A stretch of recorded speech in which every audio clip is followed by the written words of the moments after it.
Shalom. Sekali lagi shalom. Jemaat Tuhan yang terkasih serta keluarga yang berduka, sebelum saya memulai khotbah saya punya sebuah cerita pendek tentang ada seorang yang bernama Joseph Scriven.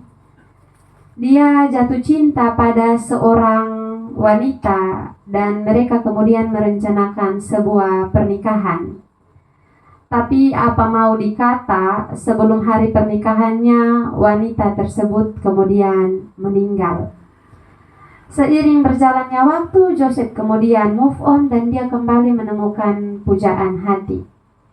Dia kemudian juga merencanakan untuk menikah dengan perempuan tersebut.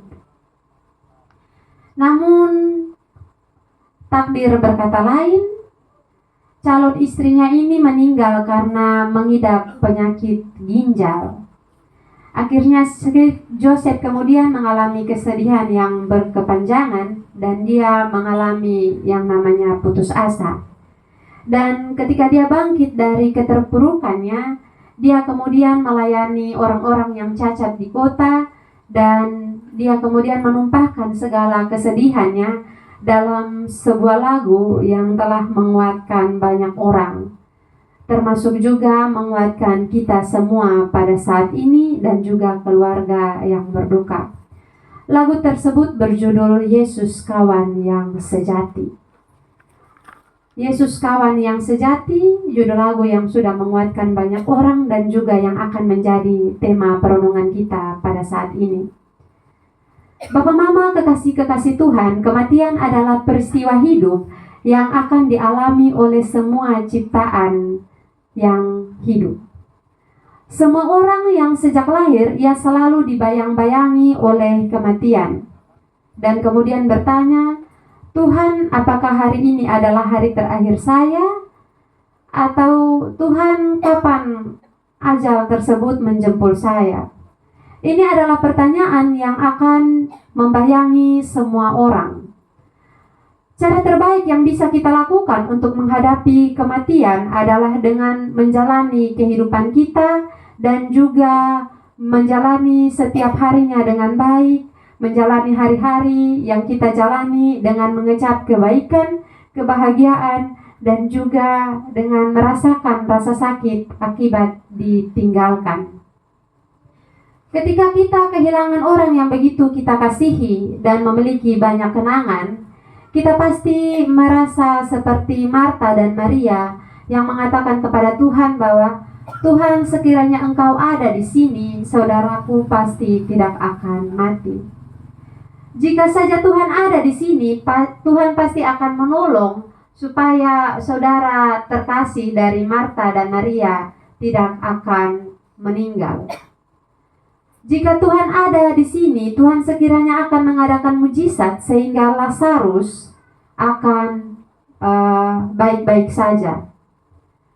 Ataupun ada pertanyaan bahwa Tuhan katanya Engkau itu Allah, tetapi mengapa saudara terkasih kita tidak bisa disembuhkan akibat kecelakaan yang dialaminya dalam beberapa waktu lalu dan Engkau malah mengambilnya dari kehidupan kami.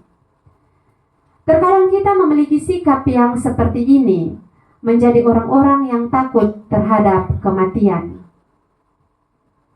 Kita melupakan bahwa di balik kematian itu ada sebuah kebangkitan.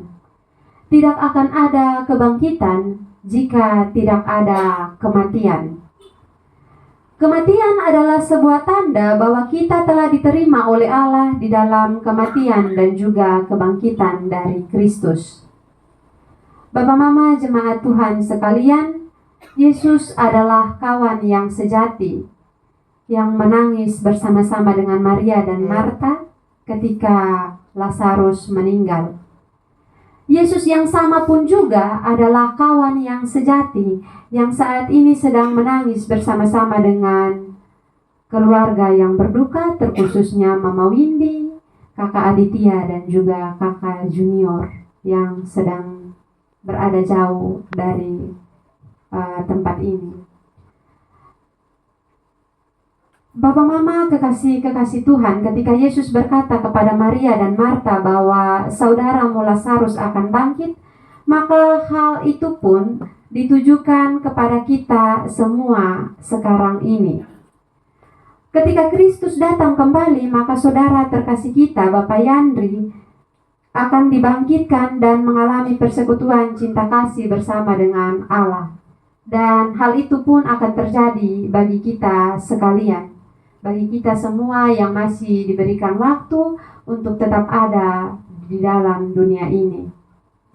Yesus sendiri telah menyatakan bahwa akulah kebangkitan dan hidup. Barang siapa percaya kepadaku, ia akan hidup walaupun ia sudah mati.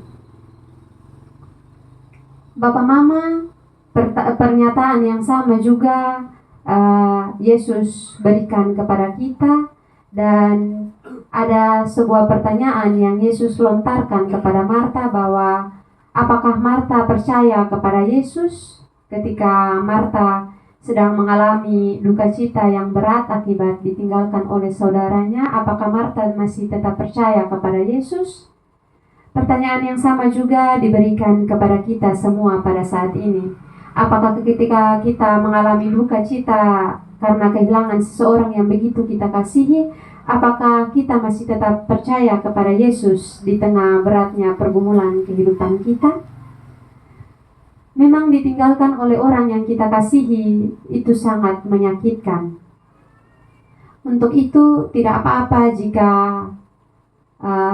keluarga bersedih, tidak apa-apa jika keluarga saat ini menangis.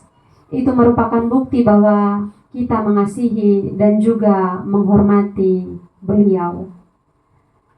Tetapi ada yang salah ketika kita menangis, yaitu ketika kita putus asa dan juga ketika kita kehilangan harapan. Kita melupakan janji Tuhan bagi kehidupan kita, bahwa di balik kematian orang-orang percaya akan ada kebangkitan. Kita adalah orang-orang yang bersukacita karena Kristus telah mati dan juga telah bangkit bagi kita. Karena itu sekali lagi, Yesus adalah kawan yang sejati.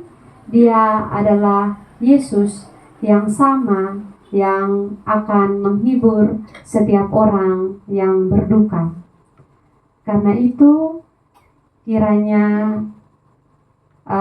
firman Tuhan pada saat ini boleh menguatkan kita, terkhususnya keluarga yang berduka, dan biarlah keluarga yang berduka boleh tetap menjalani kehidupan mereka meskipun mereka telah ditinggalkan oleh orang yang sangat dikasihi. Demikian jauh pemberitaan firman Tuhan bagi kita sekalian. Amin untuk firman Tuhan.